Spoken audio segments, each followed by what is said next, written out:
Welcome, Jeff, to the podcast. It's so awesome to have you finally on the Robotic Marketer podcast and being able to hear some incredible insights about how you went from being unemployed to being one of the world's biggest people on social media.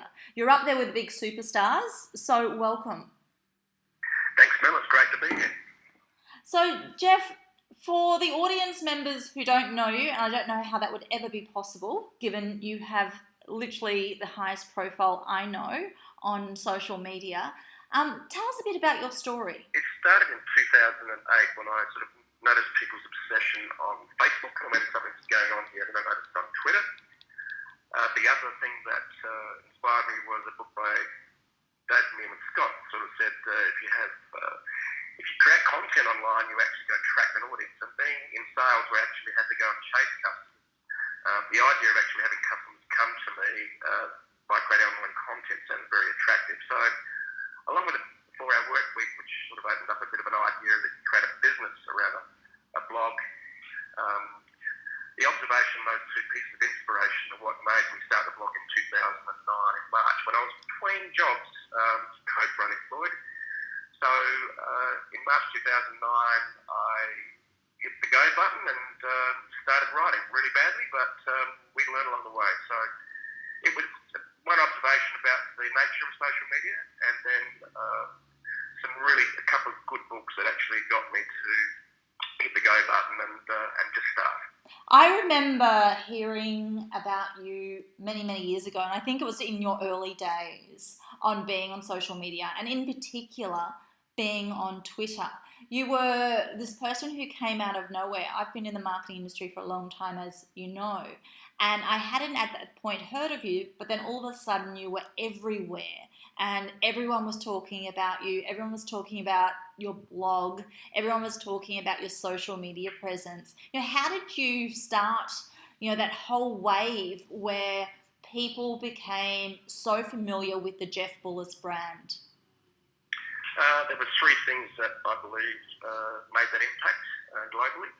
Number one, I created content regularly and consistently. Number two, I realised that to get my message heard and my voice out, I needed to build distribution. That was the power of social media, especially from 2008 through to 2013. It was very organic.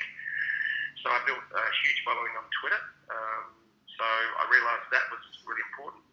And the other thing I did too is I really made sure that my content was put on as many platforms as possible. So when we wrote a blog, it was put on LinkedIn, it was put on Facebook, it was put on Twitter, it was put on Pinterest, and Instagram. So that's really the three, I suppose, ingredients to getting my voice heard globally. Yeah, so often people, write a blog or write a piece of content and they only share it on one platform. And I think from a lot of perspectives, it really isolates the amount of people that would actually see that piece of content. If you share it on multiple platforms, there's obviously that bigger audience that's out there and more opportunity for it to take off. I remember you saying a while ago that you did a blog that was really quite famous and you shared it both on your own blog but also on social media about Facebook. What made that piece of content so special? What was the headline? What was the clickbait that made that awesome? Yeah, so the headline was Why You Should Forget Facebook. So controversial. That was the headline direction. And on my blog, the actual post went well, but it wasn't until it hit LinkedIn that it really took off. And it was actually the top article on LinkedIn for an entire week globally. So I think we had 1,000 comments and 400,000 views. That's back in LinkedIn about 2013. So it was just sometimes you don't know what's going to resonate, what doesn't. But controversial topics certainly can go viral. Yeah, absolutely. And how many people actually saw that piece of content? I would say most probably, between 500,000 and 1 million people, I would say. So it was a very successful piece of content, yes. Yeah. I remember writing many years ago a blog, How to Make Your Man More Successful.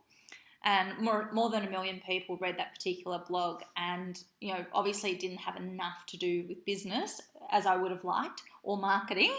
But it was really about, how do you make someone in business become more successful? Very tongue-in-cheek, and it was very powerful. But I feel sometimes that type of content is not as strong as in your case. You're writing about Facebook. You're writing about, Zuckerberg is really the king of social media applications. And you're also, writing about something that we all need to know about. Yeah, so I think the main aim right from the beginning is actually to educate people and inspire them. So I suppose the mantra we use about creating content is inspire, educate, entertain, and inspire.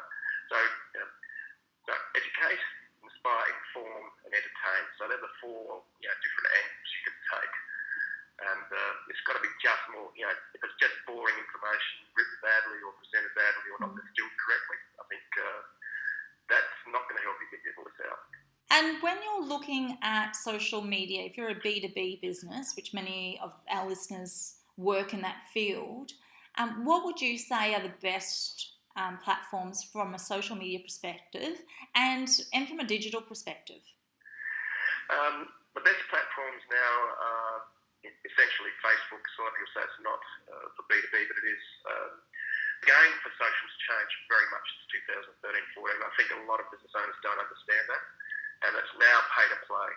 The organic reach of the social media platforms has been diminished close to single-digit percentages. So I remember I was getting 15, 20, 30% traffic from social media platforms a few years ago, and now it's barely 2 to 3%. So the reality is businesses, they need to get really good at Facebook ads, and the cost of those is going up. Yeah. But that's the reality today. It's become a very corporate, industrialised sector of marketing. Yes, very powerful, but the reality is it's no longer very organic unless you are, like you play in the B2C space and do something viral, whether it's a video or something like that. So B2B, a little bit more, not exciting, but you have to be a lot more savvy about that, and also build an email list. Yeah, definitely. And also a messenger list. I totally agree with you, and I think so many companies really forget those basics. You have over the years used a lot of hacks to be able to really catapult yourself and your brand out to the broader market and for some of your clients that you've worked with. What are some hacks that you think are really important for marketers and entrepreneurs to be aware of? There was a hack that I introduced very early on because I realised I couldn't be online all the time and just tweeting or posting on social media because I had things I needed to get done, like create content, run a business. So very early on, I decided to automate Twitter, and it was very blunt tools back then, and I used a pretty ordinary tool that was like a bit of very, very rough technology that actually got me banned from Twitter, not banned from Twitter, but cut off from Twitter for a few hours. I was devastated. And I remember I got given a hard time by my audience saying, well, social media is for humans, it's not for machines, and we shouldn't be using automation. Fast forward to today, guess what?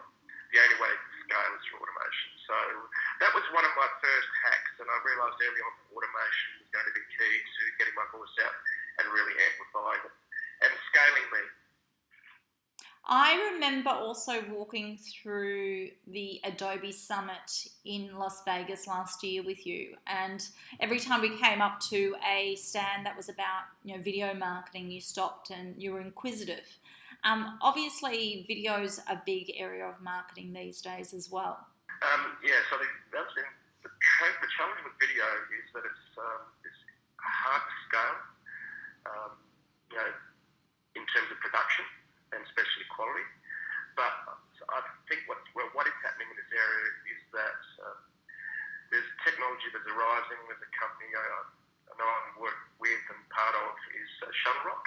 Yes. And Shutterrock basically discovered that about 3 years ago that it actually could take static images and turn them into short videos that could look very professional. So, and there's other platforms around like InVideo as well that uses clever technology And also they're starting to add things like AI and machine learning to actually improve the content. So that's a challenge with any content creation, is actually scaling it. Yeah, definitely. And Jeff, you play with a lot of different social media platforms. You're certainly an early adopter. You experiment a lot. I mean, what you're doing and how you do it is really something that all marketers are watching, and me included. So, when you look at things like TikTok or Snapchat, how do you see those platforms rolling out? Do you see them being as bigger than a Facebook, for instance, or a Twitter or a LinkedIn? Or do you see them moving in and out of fashion? Well, Snapchat was hot for a while. It still is quite a big platform. So that was like trend of the day. It's still around and it's very useful. It's more B2C. TikTok I'm watching with interest. It's just 15-second video clips created by people aged between 10 and 20 almost. But what happens to most of these platforms is as they grow up and evolve and the technology improves and also the audience gets to understand it more, the average age of the demographic actually gets considerably older. So I think TikTok is certainly the early stages. It grew, I think, to 1 billion users in just 3 years.